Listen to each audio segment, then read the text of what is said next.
সত্যি কথা জানো কিন্নি, অর্ধেকটা জীবন তো কাটিয়ে দিলাম ওই টাকা পয়সা জমি জমার হিসেব করে। দ্বিজ আর দেবের প্রতি না আমার খুব হিংসা হয়।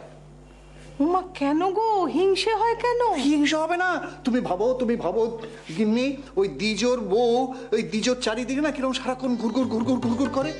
আচ্ছা তুমি তো আমার পাশে একটু ঘুরঘুর করতে পারো গো? হ্যাঁ পারো না? সত্যি তোমাকে না যেন নতুন বইয়ের মতো সুন্দর দেখাচ্ছে জানো। শেষ পর্যন্ত এই বয়সে এসে নজর পড়লো। না না না না, নজর পড়েছে, নজর যখন পড়েছে তখন তো পড়েইছে। এবার তুমি তো আমার দিকে একটু নজর দিলে পারো গিন্নি।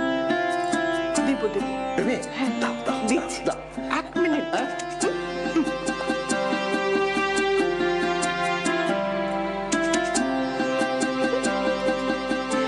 এই নাও, এটা খেয়ে নাও দেখি।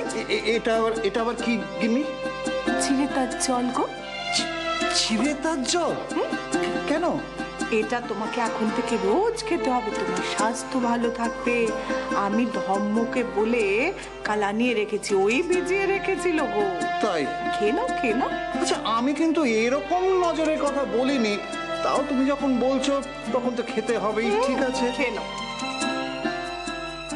ঘেন্না হচ্ছে আমার, লজ্জা হচ্ছে এ কথা ভাবতে যে তুই আমার মেয়ে। পরো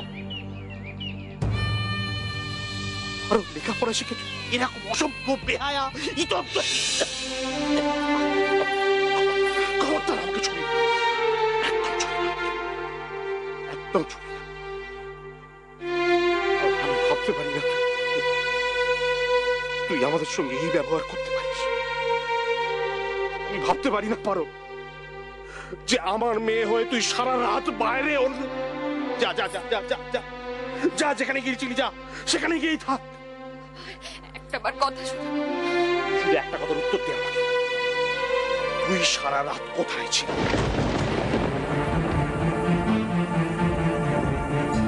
এরা যে বলছে যে সকালে দরজা নাকি খোলা ছিল, কিন্তু কত বাবা, আমি তো নিজের হাতে, আমার পরিষ্কার মনে আছে আমি নিজের হাতে দরজা বন্ধ করলাম। তাহলে কি দরজাটা ভূতে খুলেছিল ধর্মদা?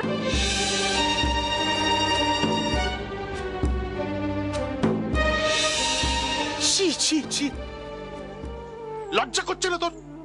এখানে এখনো দাঁড়িয়ে থাকতে লজ্জা করছে না? বংশের মুখ পুড়িয়ে এখানে দাঁড়াতে লজ্জা করছে না তোর? যা না, যা যা যা যা, এখানে দাঁড়িয়ে না থাকে যা, সারা রাত যেখানে কাটিয়েছিস সেখানে যা। তারপরে তুই বলতে চাইছিস তুই দরজা বন্ধ করার পর কেউ দরজা খুলেছিল, সেটা তুই জানিস না?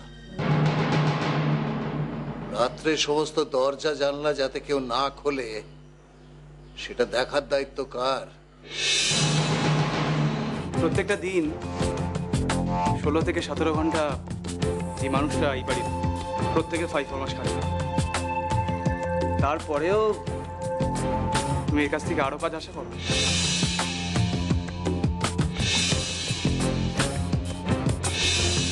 বাড়ির ভালোর জন্য বলেছি তো, আমি তো খারাপ হবো তাই না? আমি তো খারাপ হবো, কিন্তু দেব কালকে এত বড় একটা ঘটনা ঘটলো, যদি কোনো একটা বিপদ হয়ে যেত তাহলে তার জন্য দায়ী হতাম আমি, কারণ দরজাটা আমি খুলেছিলাম।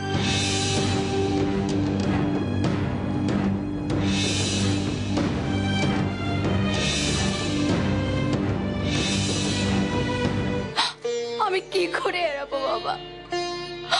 আমি কি করে এড়াবো এটা? একটু বোঝার চেষ্টা করো।